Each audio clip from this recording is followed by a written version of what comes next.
On this edition of the program, Fani Willis disqualified, Christmas Congress chaos. We have no idea what's going to happen as the continuing resolution is dead, and so is Trudeau's time as prime minister. It's all coming out. The following is brought to you by Just Another Pilot.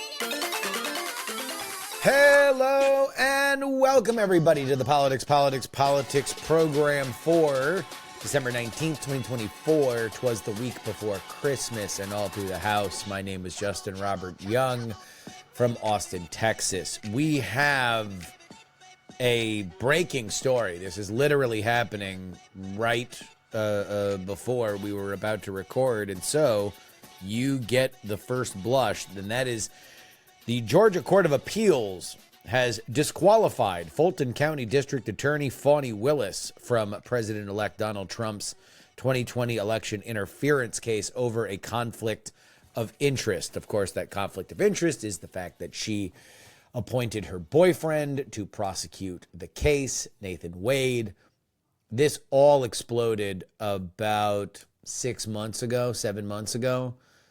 And I gotta say, for her, it's probably better that this blew up on the launch pad as opposed to it dissolving under the bright lights that would come along with a trial like this.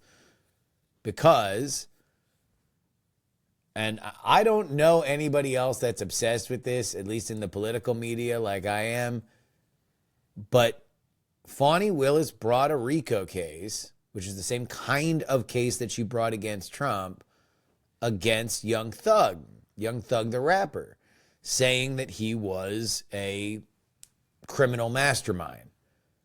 Young Thug struck a plea deal a month ago where he didn't spend any time in jail, and the only punishment was that he couldn't be around Fulton County, which probably is a better thing for Young Thug's life and career if you look at what has happened to some rap stars who stay around their hometown a little bit too long. RICO cases are hard. They are intentionally hard because you are charging people for crimes that they did not themselves commit. Now, the Young Thug RICO case was a little bit more clear-cut because they were saying that Young Thug's record label, YSL, was a gang. Obviously, Young Thug countered that and said, no, we were a record label. That may or may not have had gang members in it, but we were not the gang. I was not the leader of the gang. The Trump case was even more nebulous because there was no signature federation of the group of people that got charged in the same way that there would be even with YSL, the record label, or more classically, as we understand RICO cases, in an organized crime mafia type of situation. And all of that is just some stuff that would happen in the courtroom, right? All of that is just stuff that you would have to deal with, like actually mechanically, if the case were brought. Before she decided to appoint her boyfriend, she said ex-boyfriend, but there was a body cam footage that came out a little over a month ago where Nathan Wade was with Fani Willis for, to respond to a traffic stop with Fani's daughter. So it's like, we don't know if they're still together. They said that they were not still together. Wade was dismissed, and now Fani Willis will not be able to bring this case, which, considering the fact that she just got reelected, means that either another county would have to bring it or it just goes away. And that's what I suspect it will do, because this is, it's over. It's over. If this push of it is over, then it's over. Leaving the state of the 4 cases that were set up in 2023 down to the one that actually got to a conviction. And that is the New York City charges, thought to be the weakest. I certainly believe them to be the weakest against Donald Trump. I think that they were materially a political gain for him. But now both federal cases are done. And so is the state Georgia case. Who would have thought? Who would have thought?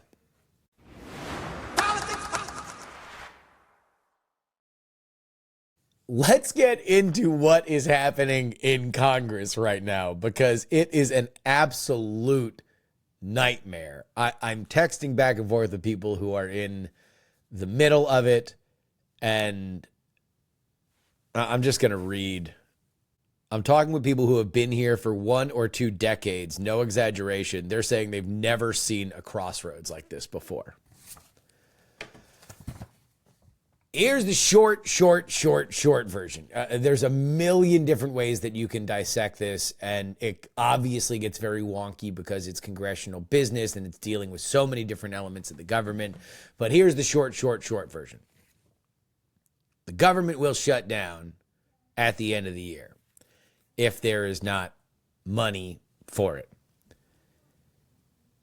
The easiest way to deal with this is what's called a continuing resolution. That essentially just means that Congress votes to say everything that we did with the last budget, just keep that going for X amount of time. But here's the problem. The Republicans don't have enough votes on their side that will vote for any continuing resolution. So normally what happens is on the Democratic side, if they need to vote for a continuing resolution, they'll just vote for it. As long as they can get everybody on board, you can whip the entire conference. That's that. But the Republicans, they got people that ideologically say, I'm just never going to put my name on a continuing resolution because I think that they are bad government. I am here to reform government. I'm here to change government. If that is the case, then I want to actually negotiate these things the way that they're supposed to be negotiated. Okay. Well, if you still need to get the continuing resolution, then that means that Speaker Mike Johnson has to go to the Democratic side. So he goes to the Democratic side. The Democrats know, wait a minute, you need our votes. And if all of this explodes, no one's going to blame us. They're going to blame you. Well, we're going to make a lot of asks. We're going to ask for a lot of different stuff. And so they do. The byproduct of that is the continuing resolution that should be like 25 pages that instead is 1,500 pages. It is what Speaker Johnson said he would never do, which is bring an omnibus. An omnibus is like all of the different bills that should be passed separately, put all into one, and it usually has a million different, what our friend Jen Briney calls dingleberries.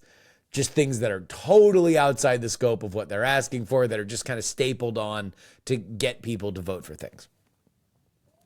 So this is not technically an omnibus, but it's a quasi-omnibus, a quasi-bus, and it is almost immediately shredded, not only by very frustrated Republicans, but also by some very influential voices outside, up to and including Elon Musk, high priest of the Doge clan.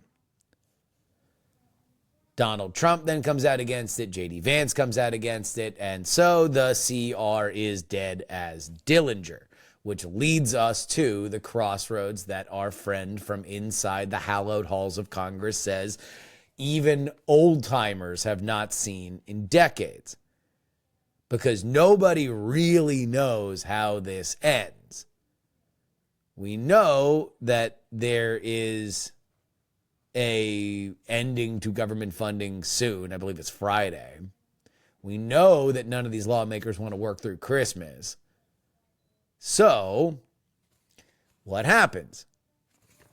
Well, the rumors are that Trump and Johnson are circulating a new federal funding stopgap plan that includes disaster aid, pushing off a debt limit fight for 2 years. So Trump says, look, raise the debt limit now when it's under Biden. We'll deal with it somewhere close to the midterms. A 1-year farm bill extension. We still don't know whether or not there's going to be any disaster aid or how it's going to be paid for. Some of the more hardcore fiscal hawks in the Congress, up to and including my former Congressman Chip Roy, demands offsets for these kinds of things. But still, you're going to need to get something out of the House that then the Senate's going to have to vote on, that then President Biden is going to have to sign. For the Republicans, what they want is to get it up there, and then if the Senate chokes on it or the White House chokes on it, then it is what it is. But at least the blame then goes on their hands. But right now, who knows?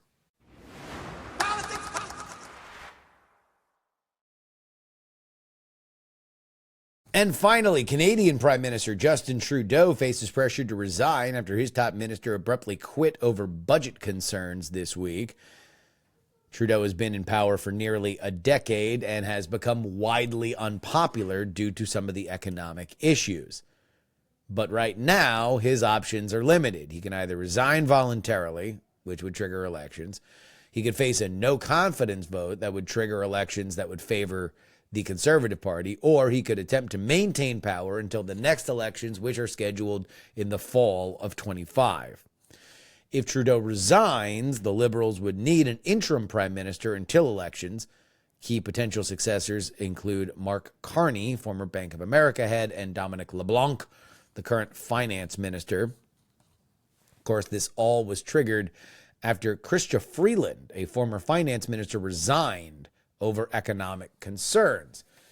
This came after Donald Trump threatened to add new tariffs to Canada and Mexico unless his will be done. Trudeau flew down to Mar-a-Lago. There seemed to be positive stuff moving forward, but there were problems for Trudeau domestically as his finance minister quit, and it still did not please Trump, as he has been truthing that Governor Trudeau and the great state of Canada should come to heel.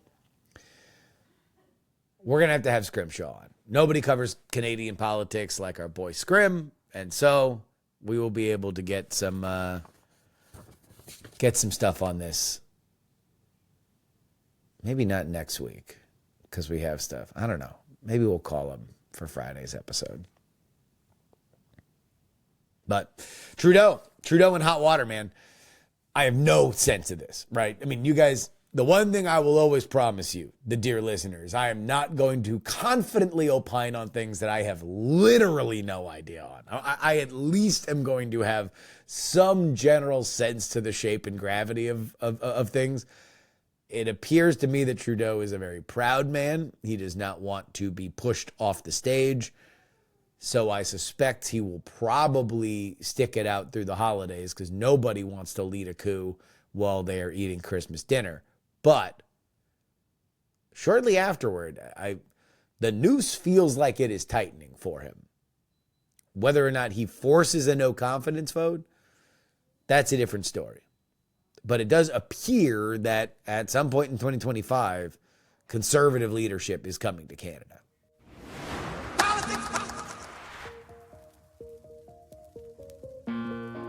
And that'll wrap it up for us today. Politics brought to you by you, everybody who supports us at TakePoliticsSeriously.com. A reminder, if you're buying gift subscriptions, send me an email with your receipt to theyoungamerican@gmail.com, and I will make a video for anybody that you are buying this for. I want to make this a great gift. I want to onboard them so they feel like they are at home with this community. And so a video shot on the set, not on the phone, not cameo style. I'm doing it right here, the way that I do the regular show, what appears on YouTube. Yeah. So head on over there, take care of it. Friday, Musa Al-Garbi is on the show. Maybe Scrim. I'll DM Scrim, see if he wants to come and talk Canadian politics. But there we go. Till next time, it's your old pal Justin Robert Young saying, politics has three names. Diamond Club hopes you have enjoyed this program. Dog and Pony Show audio.